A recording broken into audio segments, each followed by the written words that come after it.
If you've got a patient with shoulder pain and you think it might be coming from a bicep injury, then there's some specific special tests you can use to help with diagnosing this injury. This study here goes through a special test cluster, which can be really useful, and we're going to run through that special test cluster and go through each test step by step. For our long head of bicep cluster, we've got 3 tests we're going to use. The first test is going to be Yergason's.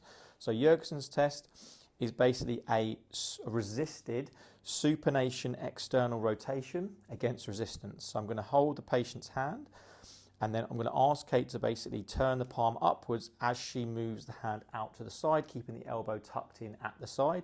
I'm then going to feel over the bicipital groove for any subluxation of the bicep tendon itself, and I'm going to resist this motion and go for it. And relax.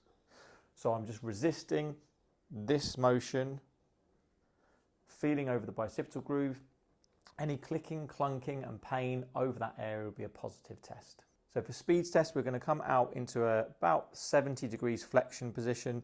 Again, the flexion can change with the test. You can do it at 90 degrees. You can do it slightly lower. Again, with different patients, you might choose to do this differently, but basically standardized 70 to 90 degrees, palm up towards the ceiling, and then hold there, don't let me push you down.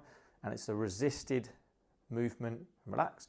And again, we're looking for localized pain around the bicep area itself for it to be a positive test. For Gilchrist sign, what we're going to ask the patient to do with a weight would be to elevate the arm up towards the ceiling, all the way up, turn the palm outwards, and then control that on the way down.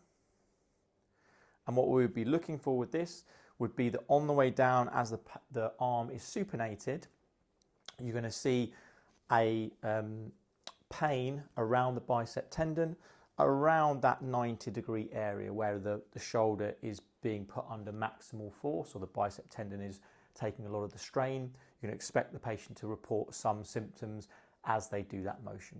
If you want to be a more confident therapist and effectively manage patients really optimally, then press subscribe and hit the bell icon. That way you won't miss any of these videos where we give loads of content for therapists on how to do just that.